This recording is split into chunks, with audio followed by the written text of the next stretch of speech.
Nicolás Maduro promete actuar con mano de hierro contra aquellos funcionarios que le traicionen tras calificar de show mediático la detención del diputado Juan Guaidó, presidente de la Asamblea Nacional Opositora. Cobertura especial de Red Más Internacional. En 10 estados de México persisten las largas filas de vehículos y las protestas de conductores y usuarios por la falta de gasolina. El presidente Andrés Manuel López Obrador anunció más medidas para combatir el hurto de combustible. Contrarreloj, primera ministra británica Theresa May lucha por salvar su acuerdo del Brexit. Mañana será la esperada votación. Tragedia en Irán, 15 muertos deja accidente de avión militar de carga con 16 personas a bordo. Conmoción en Polonia, falleció el alcalde de Gdansk, esto tras recibir una puñalada en el corazón en pleno acto público. Avanza en España la búsqueda de un niño de 2 años que cayó a un pozo de 100 metros de profundidad. Se desconoce la condición física del pequeño. Y España reconoce que no hay acuerdo para la extracción del galeón San José. Admite que hay una conversación abierta con fines históricos y no económicos.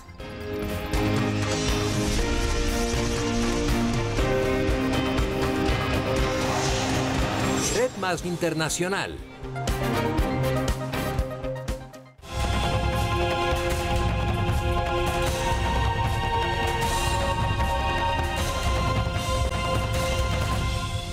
Bienvenidos, empieza esta emisión de Red Más Internacional. Hablamos a esta hora de lo que es noticia en el mundo y por eso tenemos que comenzar hablando de Nicolás Maduro, quien en medio de su peor crisis de legitimidad acudió a la también cuestionada Asamblea Nacional Constituyente, donde en medio de la presentación del balance de su gestión anterior se refirió a la detención del presidente del Parlamento, el opositor Juan Guaidó.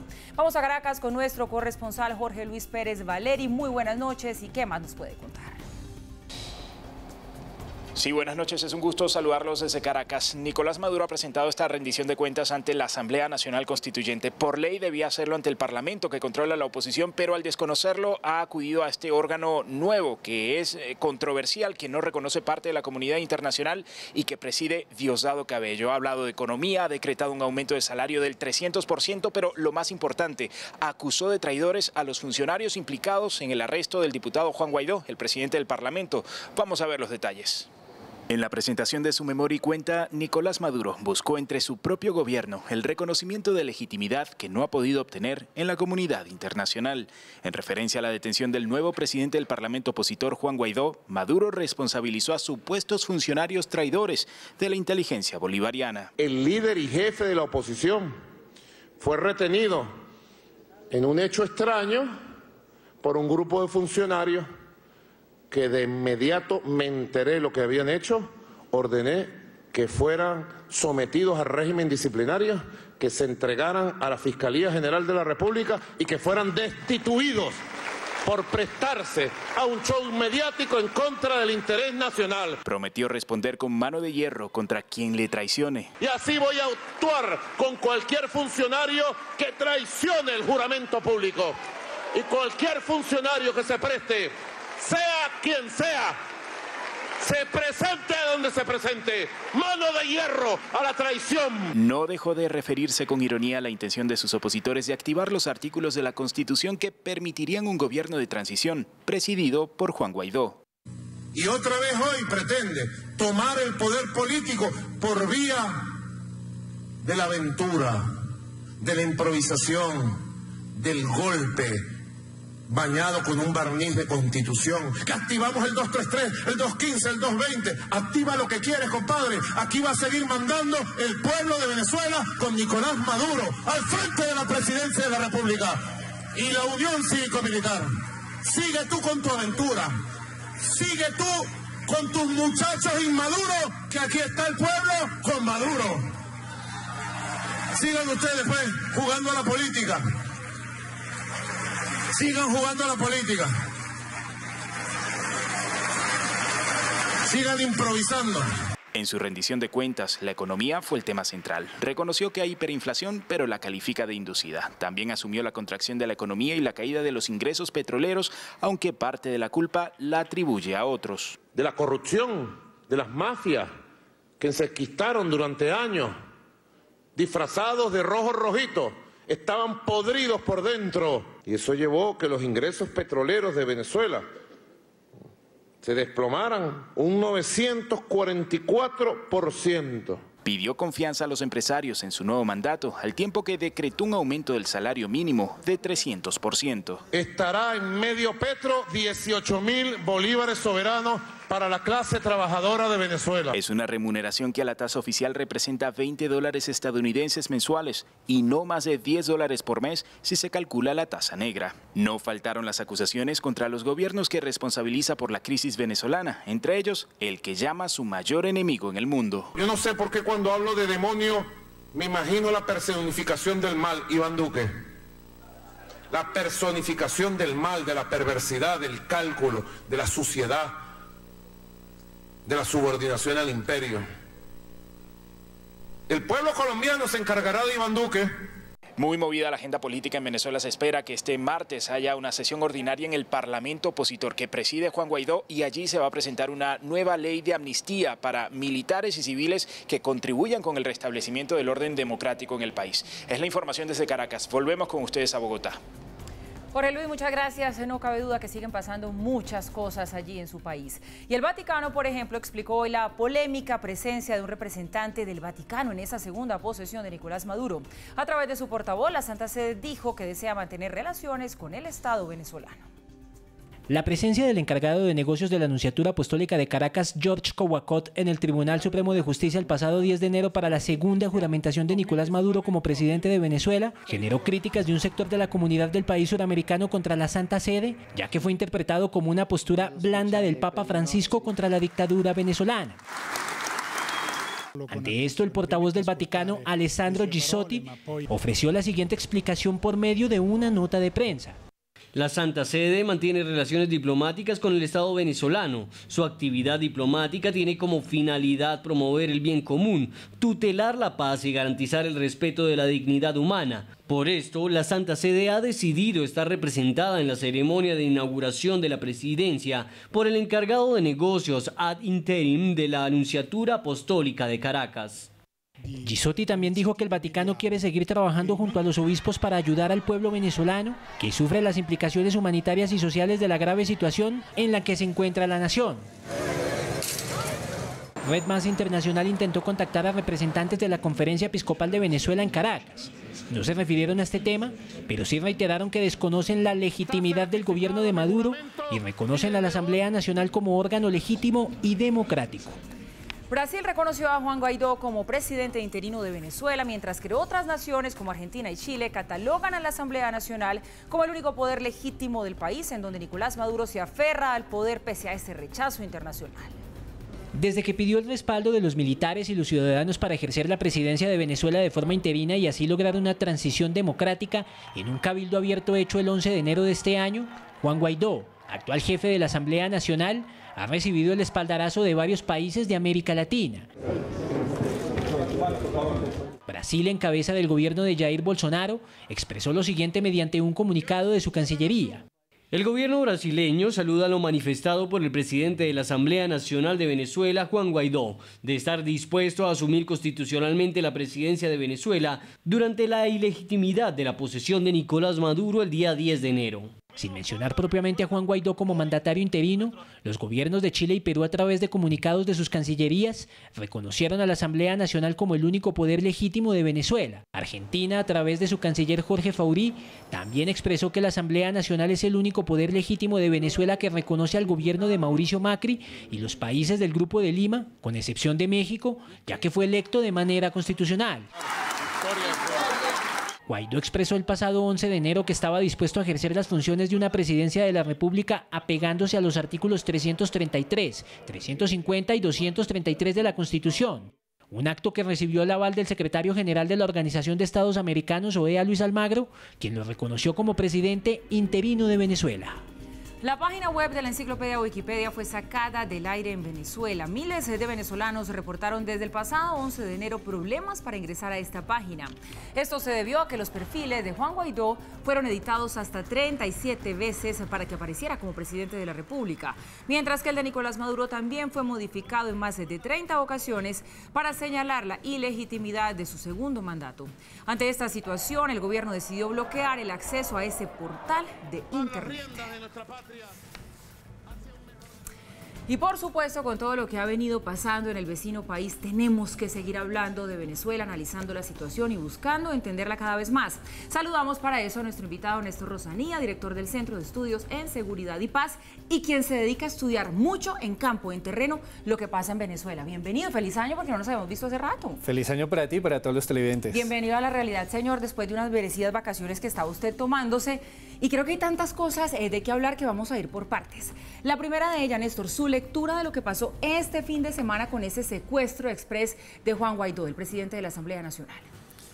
Dos cosas fundamentales. Lo primero, cuando Juan Guaidó se empieza a hablar de un gobierno de transición, de inmediato se empieza a generar, digamos, todo un esquema de presión hacia él, a su familia, y este fue, digamos, el escenario total de sacarle una camioneta, meterle otra camioneta, y es una presión para que la persona que vaya a intentar generar algún gobierno de transición sepa que va a ser presionada y va a estar detrás del SEBIN presionándolos de la forma más, digamos, ¿cómo decirlo? Digamos, de esta forma que sale de todos los marcos jurídicos, legales. O sea, lo que hubo ayer fue un secuestro.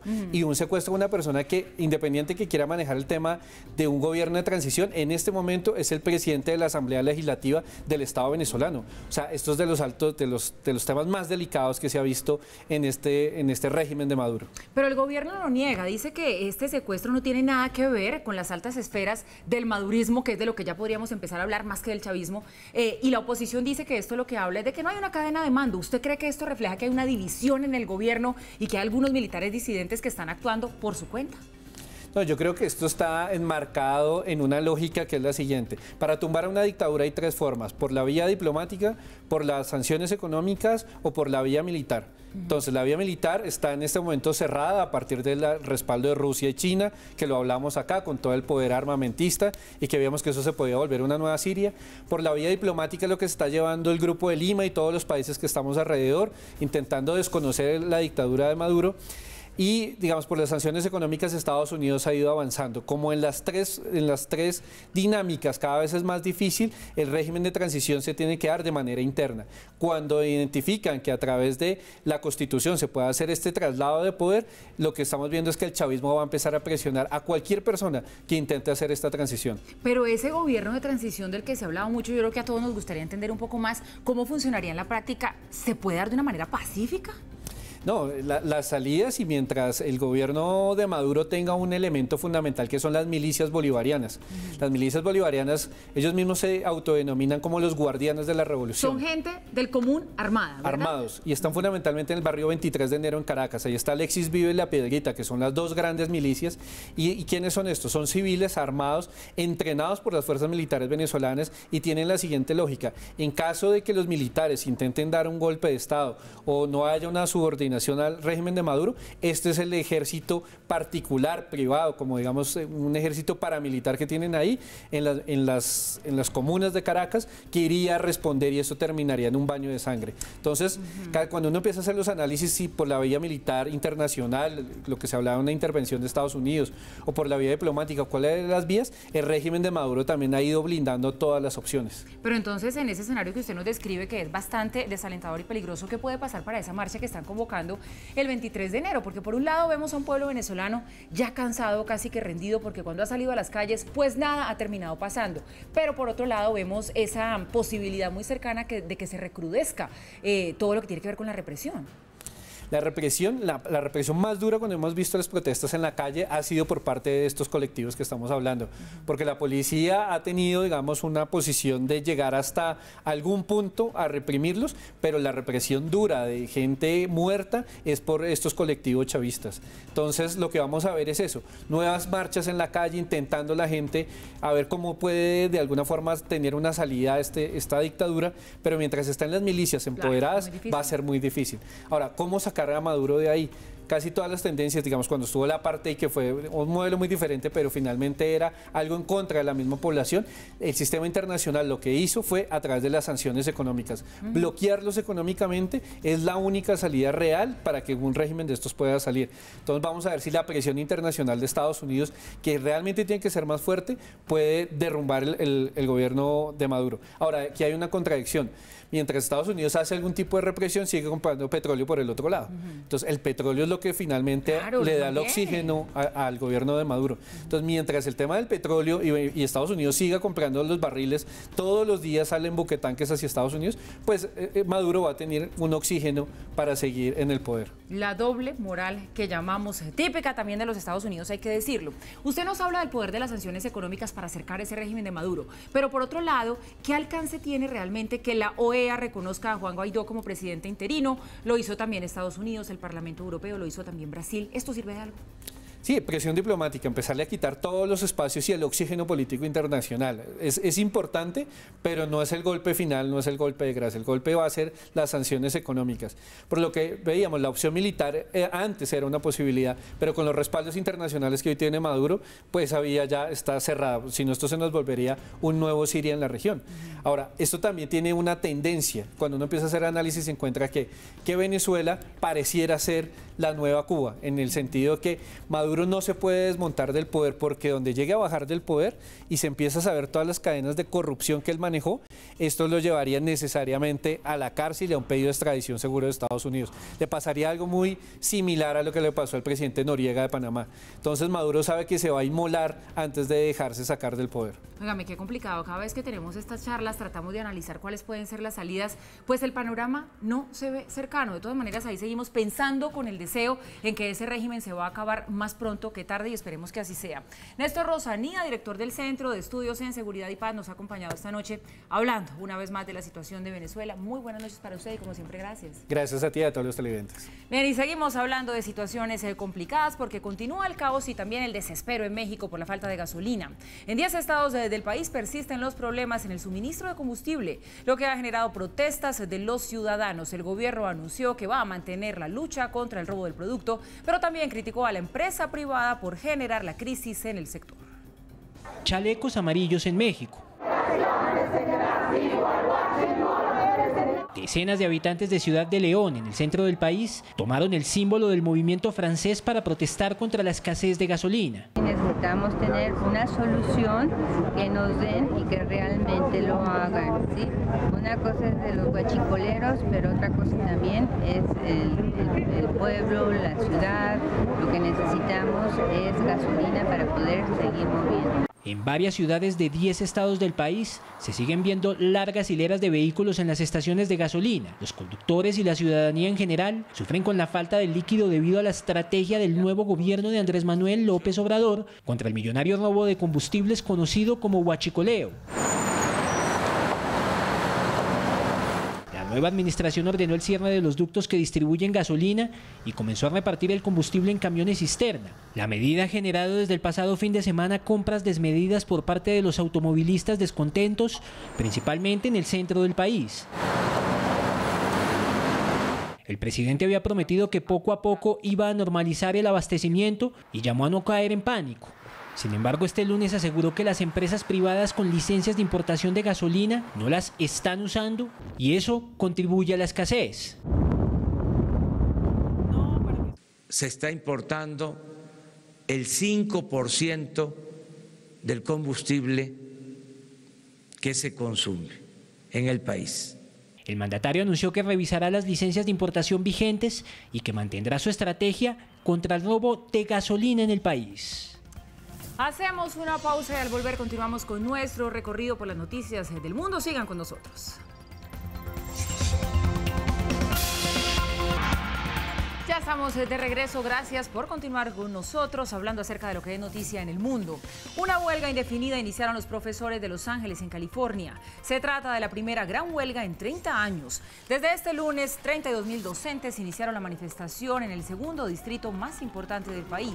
Exigen mejores salarios y clases con menos estudiantes. En Los Ángeles no se realizaba un paro de maestros desde 1989. Con esta medida se verán afectados unos 600,000 estudiantes en 1,000 escuelas del distrito. Con la negociaciones atascadas entre los demócratas y la Casa Blanca se cumplen 24 días de cierre de gobierno, el más largo en la historia de los Estados Unidos. Además de los 800.000 empleados federales que han dejado de recibir su sueldo, millones de ciudadanos podrían dejar de recibir beneficios sociales. A través de su cuenta en Twitter, Trump aseguró que los demócratas podrían solucionar la situación en solo 15 minutos, refiriéndose a la aprobación de los fondos. Por ahora no está agendada ninguna reunión para negociar una salida al cierre de gobierno. Nueva amenaza de Donald Trump advierte a Turquía con represalias económicas en caso de llegar a atacar a los kurdos en Siria. El mandatario aseguró que devastará económicamente a Turquía si avanza en su ofensiva contra las milicias kurdas, aliadas de Estados Unidos en el norte de Siria. Una advertencia que aumenta la tensión entre los dos países aliados en la OTAN y que desde hace años han tenido lazos difíciles. Turquía mejor respondió e insta a la nación americana a honrar la alianza estratégica, recordando que los aliados estratégicos no deberían comunicarse vía Twitter. También 10 personas muertas deja la más reciente tormenta invernal en los Estados Unidos. Azotó una franja de la costa este y central del país. Washington y Virginia han sido las más afectadas. En el caso de la capital de Estados Unidos, todas las oficinas federales permanecen cerradas. 35 millones de personas siguen bajo alerta invernal, mientras una gran parte de la ciudad permanece bajo la nieve. Las muertes se registraron a causa de accidentes de tránsito ocasionadas por las malas condiciones climatológicas. Y es noticia hoy, también lo será más mañana, la primera ministra británica Theresa May, quien hizo su última intervención ante el Parlamento británico antes de esa crucial votación del día de mañana sobre el acuerdo final del Brexit. Todo apunta a que el Parlamento va a votar en contra y el Reino Unido deberá dejar la Unión Europea sin un acuerdo pactado. En menos de 24 horas el mundo conocerá la decisión final por parte del Parlamento británico, que tendrá la difícil tarea de aprobar o no el acuerdo final del Brexit, ya aprobado por unanimidad por la Unión Europea. La premier británica Theresa May ha intentado convencer a sus detractores de que este acuerdo es la mejor opción para los ciudadanos del Reino Unido y respetará a cualquier precio la voluntad del pueblo británico, que en 2016 votó a favor del Brexit. Nunca hemos tenido un referendo en el Reino Unido en el que no se haya honrado los resultados. El Parlamento entendió este hecho cuando votó de forma abrumante para activar el artículo 50, y los dos partidos principales también lo hicieron cuando se presentaron en los manifiestos electorales en 2017 que prometieron honrar el resultado del referéndum. May sabe que el Brexit está en la cuerda floja y que el Parlamento podría votar en contra del acuerdo, por lo que recordó a la Cámara de los Comunes el riesgo que implica no aprobar el documento final. Demos un paso atrás y recordemos lo que está en juego y lo que podemos ganar al unirnos en este acuerdo. Resuelvan la cuestión de nuestro retiro y podemos continuar forjando nuestra nueva relación. Apoyen el trato mañana y ese trabajo puede comenzar el miércoles. Fracasamos si nos enfrentamos al riesgo de irnos sin un acuerdo, o el riesgo aún mayor de no irnos. La primer ministra reconoce que el acuerdo no es perfecto, pero sabe que es la mejor opción, por lo que invitó a los parlamentarios a tomarse estas últimas 24 horas para revisar nuevamente el documento. No, no es perfecto. Y sí, es un compromiso, pero cuando se escriban los libros de historia, la gente analizará la decisión de esta Cámara mañana y preguntará: ¿cumplimos con el voto del país para abandonar la Unión Europea, salvaguardar nuestra economía, nuestra seguridad y nuestra unión, o hemos decepcionado al pueblo británico? Pero el líder opositor Jeremy Corbyn parece no importarle la voluntad del pueblo y pidió como primera opción unas elecciones anticipadas, y de no darse, está dispuesto a convocar a un segundo referendo. El gobierno está en desorden. Está claro que si el acuerdo de la primera ministra es rechazado mañana, es hora de una elección general. Es hora de un nuevo gobierno. Otros parlamentarios en contra del acuerdo sugirieron atrasar la salida de la Unión Europea, que está prevista para el próximo 29 de marzo, con o sin acuerdo. Nos vamos el 29 de marzo. Tengo claro que no debamos extender el artículo 50 y no creo que debamos tener un segundo referéndum. Tenemos esa instrucción del pueblo británico para irnos. Creo que es nuestro deber cumplir con eso. Quiero hacerlo de una manera suave, ordenada, como acabo de decir, proteger los empleos y la seguridad y proteger nuestra unión. La suerte está echada y solo queda esperar a la votación final del Parlamento británico, que de no aprobar el documento final, deberá buscar una solución rápida para separarse de la Unión Europea, generando el menor impacto económico y social en su territorio. El ministro de Asuntos Exteriores de España reconoció que no hay acuerdo sobre el galeón San José. Destacó que las conversaciones están muy avanzadas y que espera que se llegue a un acuerdo desde el punto de vista de que el tesoro tiene un valor cultural, antropológico y museístico más que mercantil o económico. Nuestro corresponsal en España, Iñaki Berrueta, nos preparó el siguiente informe al respecto. Esta mañana el ministro de Asuntos Exteriores español en Madrid dijo que se había extrapolado al afirmar que había un acuerdo entre Colombia y España para la extracción del galeón San José y que aunque hay conversaciones muy avanzadas, todavía no hay un acuerdo firmado. Es verdad, es posible que hubiera cometido una extrapolación indebida del término llegado a un acuerdo, porque si se llega a un acuerdo, el acuerdo existe, se conoce, está firmado, etcétera, tal. Lo que sí ha destacado es que Colombia ha manifestado su interés en que se pueda recuperar el tesoro, poniendo por delante los intereses culturales, museísticos y de respeto de un camposanto como es el galeón San José, donde reposan 600 marinos españoles. San José es la tumba de 600 marinos españoles que allí murieron. No es solo un tesoro escondido en el sentido económico del término, que también es un lugar sagrado, es un cementerio de soldados españoles. También dijo que se sigue dialogando para ultimar los detalles y los puntos que en este momento convienen a los dos países para que la extracción se haga de forma rigurosa y que no primen los intereses mercantilistas y crematísticos. Creo que el principio de no hacerlo por la vía mercantil está asumida. La prueba es que no lo han hecho, que han retrotraído la decisión al respecto del anterior gobierno, y estamos a la espera de si podemos precisar los detalles. Y sobre otros temas dijo que en Venezuela la situación es preocupante y que hay que mantenerse vigilante a lo que pueda suceder en los próximos días. Una detención de 1 hora, quizá no quepa llamarla detención, ¿no? En Francia diría il a été interpellé, ¿no? No se diría ha sido detenido. Pero en cualquier caso es algo que lógicamente preocupa y sobre lo que hay que estar vigilante, pero el respeto a los derechos humanos y políticos en Venezuela es una preocupación constante de este gobierno y de la Unión Europea. Bien, y seguimos en España porque los ojos de la comunidad en este país están puestos en Julen, un niño de apenas 2 años que cayó a un pozo de 100 metros de profundidad en la ciudad de Málaga. Los socorristas evalúan las vías de rescate en una carrera contrarreloj. Julen ya cumple más de 36 horas desaparecido y la Guardia Civil Española hace lo posible para lograr rescatarlo con vida. El pequeño de 2 años cayó a un pozo de 25 centímetros de diámetro y más de 100 metros de profundidad mientras caminaba por la localidad de Totalán en la ciudad de Málaga. Los bomberos ya lograron insertar una cámara al pozo que, según dicen, ayer en la noche tocó tierra a una profundidad de 73 metros, por lo que creen que deben traspasar la superficie para llegar al menor. Pero el tiempo corre en contra de los rescatistas y las opciones se agotan. La Guardia Civil ha analizado y expuesto 3 posibles vías de rescate de Julen. La primera consiste en cavar un pozo paralelo con la misma profundidad, pero de 1,5 metros de diámetro, para poder bajar y así encontrar al pequeño. Pero antes de hacerlo deben estudiar el terreno y tener la certeza de que no hay riesgo de derrumbe. La segunda consiste en excavar a cielo abierto, partiendo desde la apertura del pozo, confiando en poder llegar hasta la ubicación de Julen. Y la tercera es insertar una maquinaria potente que logre romper esa superficie de tierra encontrada por la cámara a 73 metros de profundidad, que les permita bajar aún más la cámara para intentar localizar al pequeño.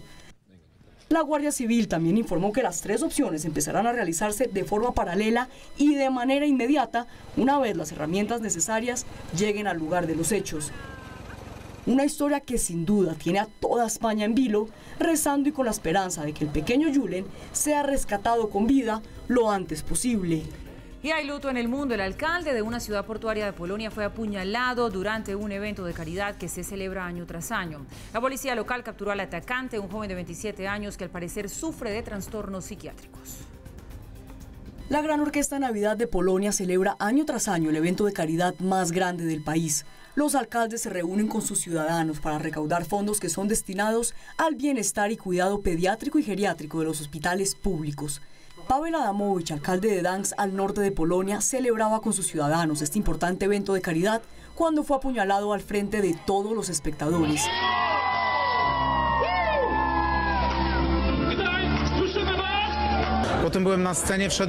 Vine acá y el ambiente era fantástico y de la nada esta increíble noticia. Estoy en shock, no tengo palabras. El atacante, un ex convicto de 27 años que salió de prisión a finales de 2018 y tras apuñalar al alcalde Adamowicz, agarró el micrófono y aseguró haber vengado su injusto encarcelamiento. El proceso de acusación del sospechoso ya comenzó. Se le está acusando de asesinato y el sospechoso fue motivado por razones que merecen la más alta condena. Pese a los esfuerzos hechos por el personal médico y la solidaridad por parte de los ciudadanos de Gdańsk, que por horas hicieron fila para donar sangre, el alcalde falleció en la sala de cirugía. Los doctores han confirmado que el alcalde ha muerto. No lograron vencer todo lo que sucedió. Descansará por la eternidad con Dios. Con velas, los ciudadanos de la ciudad portuaria rindieron homenaje a la memoria de Paweł Adamowicz, elegido en las últimas elecciones locales con el 65% de los votos y quien sirvió como alcalde de Gdańsk desde 1998. Las fuertes nevadas en la frontera entre Alemania y Austria siguen amenazando la seguridad de los ciudadanos. En la última semana ha caído más de nieve que en todo el mes de enero en 2018 en la ciudad de Salzburgo, en Austria, es decir, cerca de 3 metros de nieve. Mientras que en Alemania, 1.400 miembros de la Agencia de Protección Civil se unieron a los ya 720 bomberos y 240 soldados que desde la semana pasada batallan con la nieve para prevenir una nueva avalancha que este fin de semana cobró la vida de 3 personas. Las autoridades de Indonesia encontraron la segunda caja negra del avión Boeing 737 MAX. El pasado 29 de octubre, el vuelo JT-610 despegó desde Yakarta, la capital de Indonesia, y a los 13 minutos de su despegue perdió contacto con la torre de control. 189 personas perdieron la vida en este accidente, el más letal del año pasado. Las autoridades esperan poder recuperar las grabaciones de la conversación entre los pilotos para esclarecer las causas del accidente. Y otro accidente de avión, esta vez en Irán, cobró la vida de 15 personas. En el avión de carga viajaban 16 personas, de las cuales 14 eran militares. La aeronave golpeó un edificio luego de que el piloto se equivocara de pista. El mecánico del avión fue el único sobreviviente, quien inmediatamente fue trasladado al hospital. El ejército iraní anunció que abrirá una investigación para esclarecer las razones del accidente, basándose en la información de la caja negra que, como ya les decíamos, fue encontrada. Momento para una nueva pausa. Sigan con nosotros. Regresamos en minutos. De vuelta con ustedes. Seguimos nuestro recorrido aquí en Red Más Internacional. ¿Y ustedes qué tal son para el agua fría? Se los pregunto porque van a quedar helados cuando vean este ritual en Japón. Miren esto, más de 100 personas se reunieron en un santuario de Tokio para tomar este baño helado, a tal punto que incluye bloques de hielo. A través de esta práctica, según la creencia, purifican sus almas y tendrán una excelente salud durante todo el año. Entre los participantes habían 12 mujeres y un niño de 9 años. Esta es la edición número 64 de esta práctica, denominada como Shinto en japonés. Y hablamos ahora de Kylie Jenner, la hermana menor de las Kardashian, quien fue destronada como la reina de Instagram, y todo por un huevo, que ya superó los 30 millones de likes. Esta es la foto de un huevo común y corriente, la cual fue posteada por la cuenta World Record Egg el pasado 4 de enero. La publicación destronó la imagen del nacimiento de la hija de Kylie Jenner como la más vista en Instagram. El post ya superó los 34 millones de me gustas y es el furor de las redes sociales. Su antecesora era el nacimiento de la pequeña Stormi Webster, hija de una de las empresarias e influenciadoras con más seguidores en el mundo, 124 millones de followers. La foto de Stormi era la más importante en la red social, con 18 millones de likes, hasta la nueva publicación que rompe el récord mundial. La imagen ha venido incrementando su popularidad en los últimos días gracias a la ayuda de varias figuras públicas de la televisión estadounidense, como Ellen DeGeneres y Jimmy Fallon, y también cadenas de medios y cuentas populares del país. Tanto usuarios como celebridades han compartido la foto del huevo. La respuesta de Kylie no se hizo esperar y así fue como decidió entrar en la onda del huevo, ya con 22 millones de reproducciones en Instagram.